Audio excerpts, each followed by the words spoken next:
Hey friends, and welcome back to Brains, Gains, and Cat Hair. Today I want to talk about something that's a little more heavy. Literally. We're talking today about idiopathic intracranial hypertension, and we're doing it Q&A style.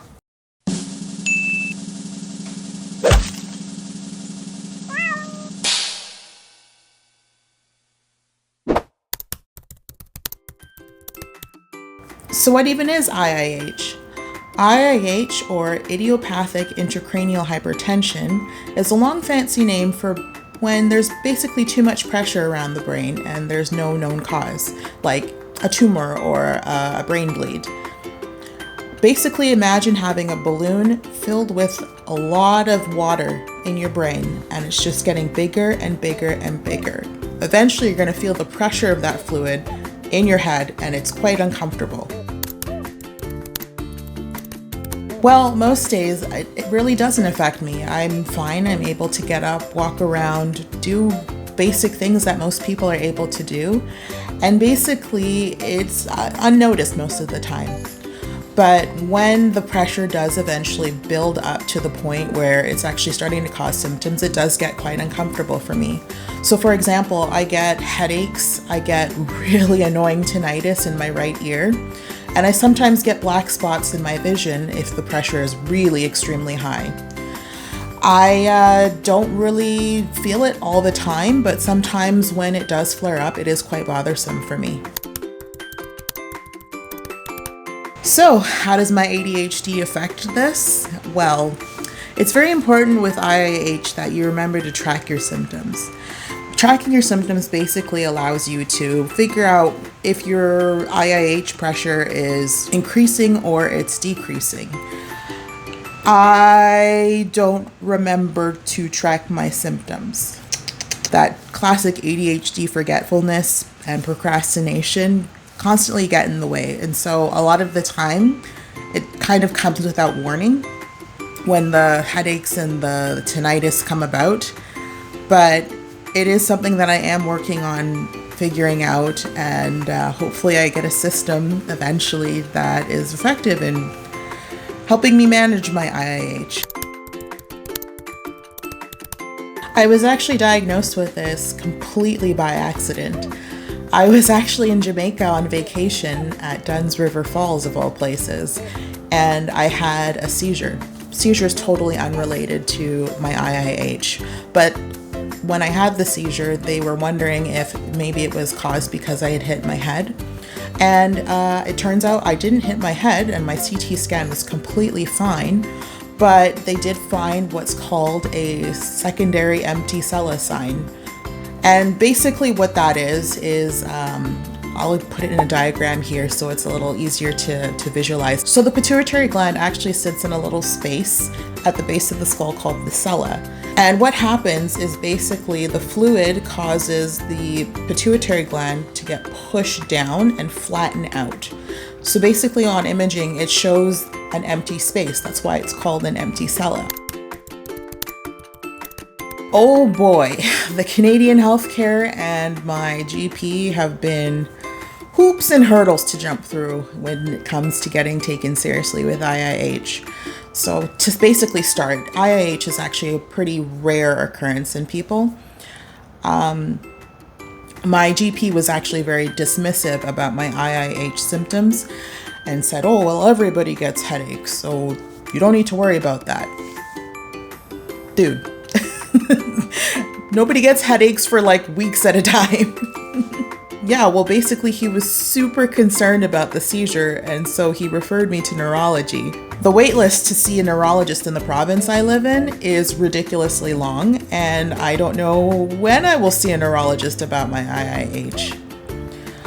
Thankfully, though, I was already connected with an endocrinologist who has been fantastic. Thank you for the endocrinologist. She basically ordered all the blood work for my hormones to make sure that the IIH is not causing what is known as hypopituitarism. Basically, she ordered a whole bunch of blood work that includes blood work that looks for hypopituitarism. Basically, in short terms, it's looking for any dysfunction with my pituitary gland because it affects basically all your hormones in your body. And so I'm actually going to be getting that blood work done next week, and I will hopefully get some answers, and I'll maybe come back and tell you guys what they find. So I'm currently not receiving any kind of medical treatment for my symptoms. There are drugs that you can take to help manage. There's also surgical options to help with moving the fluid away from the brain. But the actual most effective way of managing IIH is actually through weight loss. I was actually connected with a bariatric.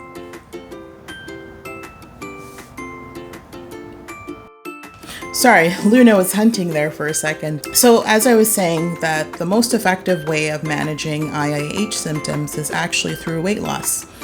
And I was actually connected with a bariatric clinic to help me with managing my weight. And because my GP freaked out about seizures, he actually withdrew me from the program and told them not to do anything until they figure out what caused the seizure. As you know, we all know what caused the seizure. Well, I guess no, I didn't tell you guys what caused the seizure, but I'll tell that story another time. But basically, I've been barred from the one thing that's actually 80% effective in treating IIH symptoms. Yeah, so when my GP heard seizure, he basically went, "Oh, you must have epilepsy, so let's get you on anti-epileptic medications. Let's take you off of work for a while. No driving, no doing this, no doing that, no doing blah, blah, blah, blah, blah, blah."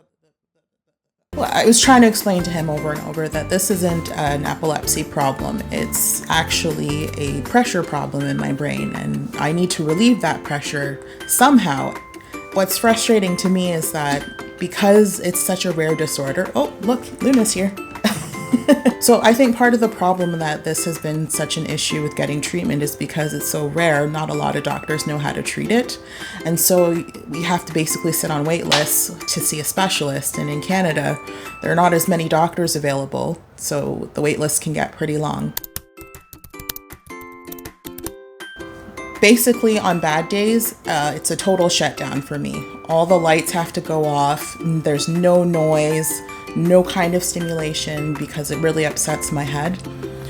And I have to basically lie in a reclined position in my bed. Reclined? I basically have to lie down in my bed with the head elevated so that the fluid can actually drain a little bit and help relieve the pressure. It takes a couple days sometimes for the pressure to come down, and I actually feel some kind of relief from the symptoms. Sometimes all you can really do is just take a day to rest and recover. Just a little side note that I wanted to add. So the pressure doesn't stay high constantly. Eventually, my body does drain the CSF fluid like it would in any normal person. It's just a lot slower to do it than it would be for the average person. So no, my brain is not constantly going under more and more pressure, like it's gonna be crushed by all that fluid. It does eventually drain and I do get some relief. We have Max today. Maxie, say hello. Say hello. Say hello. Say hello. Basically, IIH is pretty crappy some days. Some days all you can really, Max, some days all you really can do is shut down and just let things kind of pass on their own. It's not the greatest, but it is what it is.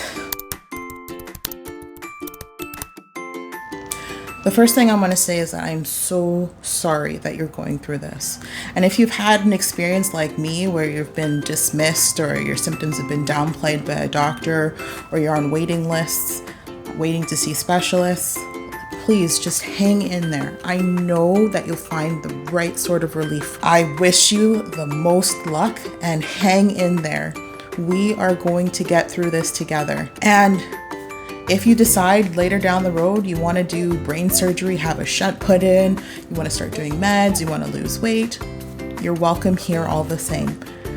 I am here to support you guys. We're here to support each other, and we'll help each other through whatever difficulties come. Okay, if you have IIH or you have a friend or a family member who has IIH and you wanted to watch this video to just kind of understand it a little bit better, thank you so much for being here. I really appreciate you listening and hearing my story. If you have anything that you want to say related to IIH or if you're looking for support, drop a comment down below. I'd be happy to reach out and connect with anybody who wants to talk IIH. Remember to take care of your brain, take care of your body, and take care of your beautiful self. Thanks so much for being here, guys, and I hope to see you in the next video. Bye.